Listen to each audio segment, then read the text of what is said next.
All right, everyone. So, in the wake of a lot of layoffs, there looks like there's some kind of hate coming towards Triple H and Nick Khan. This is from Wrestling Inc. JBL addresses hate Triple H and Nick Khan getting in a wake of recent WWE departures. So, we're going to read the article. Last Friday, over 15 WWE superstars were released from their contracts as part of the company's traditional spring talent cuts following WrestleMania. Although the timing of the layoffs didn't shock fans, they were surprised by the wrestlers who were let go, with many voicing their displeasure over stars like Braun Strowman and Dakota Kai leaving the company. When it comes releasing talent, much of the heat often falls on the shoulders of WWE CCO Triple H and company president Nick Khan, who usually have a considerable amount input in these decisions. However, according to WWE Hall of Famer JBL on something to wrestle with, the criticism directed at Triple H and Khan for making roster adjustments is unnecessary. The hate that I've seen on the internet, though, I think is misguided as far as Hunter and Nick Khan. It's bullshit. This is a business, and when you get older and you see the contracts that are high, you got a 90-day out in most of these contracts, JBL said.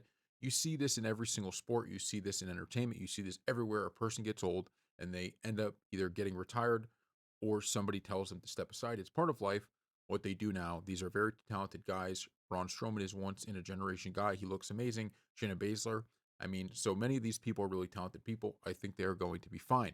JBO reiterated that fans are out of line for being upset with WWE for releasing talent, explaining that the wrestlers are hired for specific reasons, and if the company can find better people to do their jobs, they shouldn't be annoyed at the promotion for making those decisions.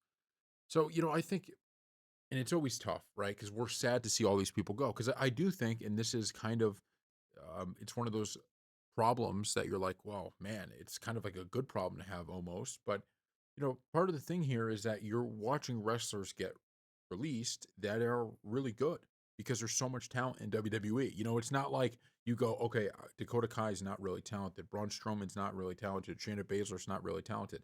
There's so much talent, right? WWE, it's like, well, like I said, a good problem to have. You have all this talent. The downside to that is that you're going to release people who we have no problem like seeing on TV, right? That are actually pretty good. So that aspect of it is really sad.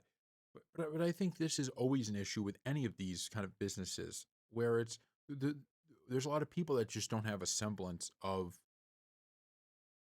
what it takes to run these companies, and that sometimes as a business owner you're going to have to make a tough decision like this. Like I know with Braun Strowman, we put out a short on it of Braun Strowman. One of the reasons he was released was not because WWE didn't think he was talented, but because he's making a pretty big contract, and for his money amount, they were just like, okay, we're not going to be going forward with this. Dakota Kai, she's been dealing with some injuries. They figured, okay, we're going to be doing that.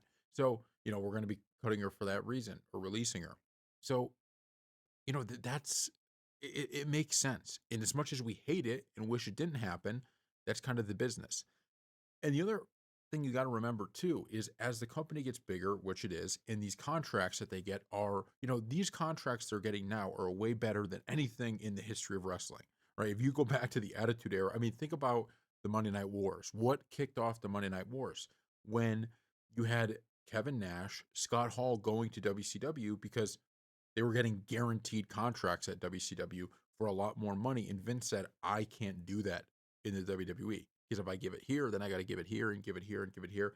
I can't do that. So you think about how far the contracts have come since even the 90s to now. Well, when you do that, right, when you have guaranteed contracts, and I'm not even an expert on the contracts they have now, but when you have guaranteed contracts, contracts that are a lot more money than they've ever been, you're going to get more releases, right? When somebody's not making a ton of money, WWE is like, okay, we'll keep that person, wrestling because they're not killing the books here.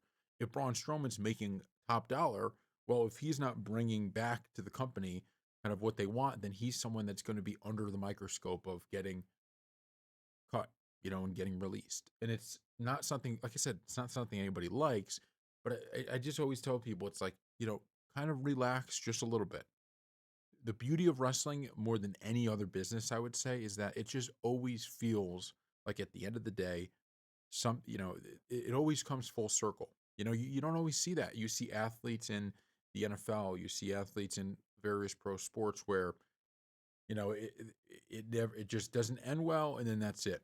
In wrestling, there's a lot of these people who, if they get released in a manner like this, because of a reason like this, one day they'll be back, and so that's all we can hope for with this. But don't bring, I think Triple H and Nick Khan, they don't love doing this. They would love to have all of these people on all of these shows, but you can't, at some point reality sets in and you can't always do it. So thank you all for watching. We'll see you next.